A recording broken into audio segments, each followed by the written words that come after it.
Sur cette scène de crime, il y a une petite enfant, je crois de 5 ans, qui a été tuée. Quand vous voyez cette petite sandalette dans cette mare de sang, ça devient compliqué.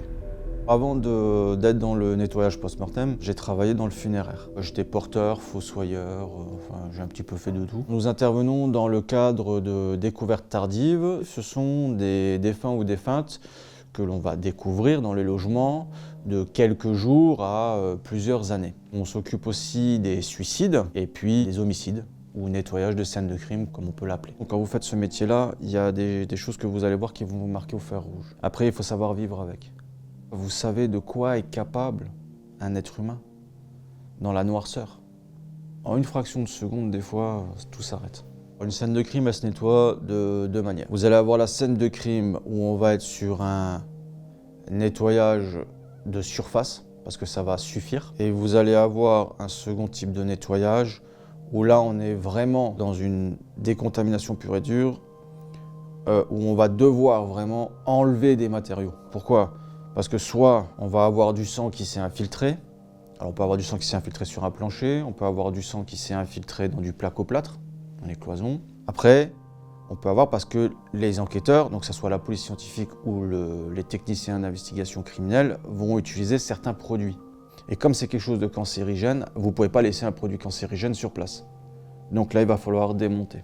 Sur les scènes de crime, ça peut rester entre 1 et 3 ans, comme ça, sans nettoyage, c'est le temps de l'enquête. Le nettoyage d'une scène de crime, ça peut prendre une matinée, comme ça peut prendre 5 ou 6 jours. J'ai une scène de crime qui avait duré, je crois, 8 jours, parce que ça prend du temps.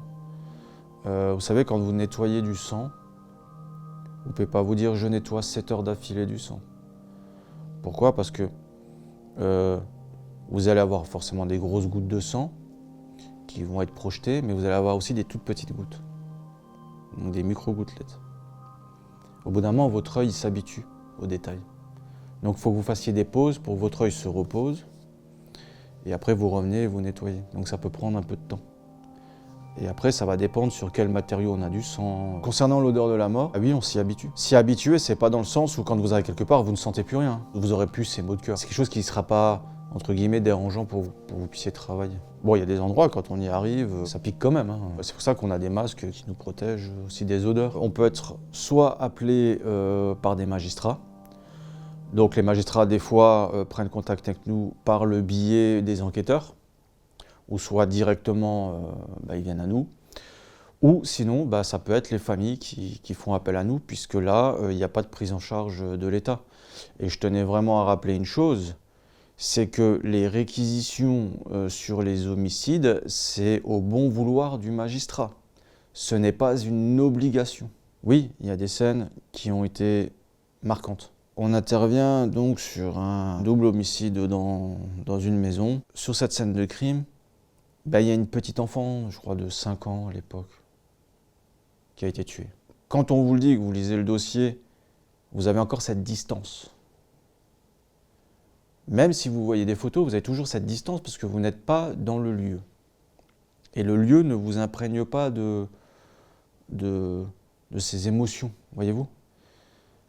Mais quand vous arrivez, moi quand je suis arrivé sur cette scène de crime, quand on a fait le bruit de scellé, et qu'on nous a ouvert la porte, quand vous voyez cette petite sandalette dans cette mare de sang, ça devient compliqué.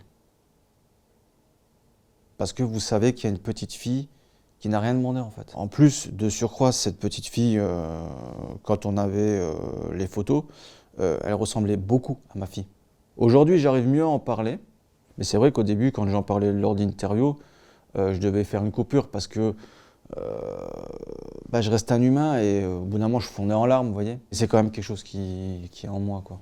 Et qui sera en moi jusqu'à ma mort, en fait. Quand on intervient sur une scène de crime, on nous envoie des photos pour qu'on puisse comprendre ce qui s'est passé. On sait quel crime il s'agit. Est-ce que ça a été fait par un coup de feu, une arme blanche? Mais je le rappelle, on n'est pas des enquêteurs. Des fois, oui, on est au courant de l'histoire. Si l'on commence à essayer de s'imaginer ce qui s'est passé et ainsi de suite, et de prendre en compte toutes les histoires que l'on peut rencontrer, il y a un moment donné, je pense qu'on ne vit pas bien. Pour se protéger, on va mettre une distance, mais par rapport à la scène.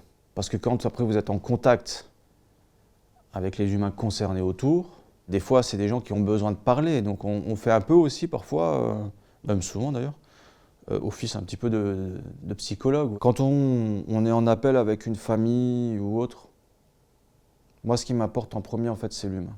Mais c'est juste en fait de prendre le temps d'échanger avec eux. Que ce soit notre métier ou le métier du funéraire, quoi qu'il arrive, il faut de l'humanité. Il faut de l'empathie. Alors il ne faut pas faire non plus une pièce de théâtre, parce que vous n'avez pas à être plus triste que les familles à laquelle vous êtes confrontés, parce qu'elles n'ont pas du tout besoin de ça, ces familles d'ailleurs. Mais c'est vrai qu'il faut comprendre, en fait, ce qui leur arrive. Et c'est un métier vraiment que je fais avec passion et non avec raison.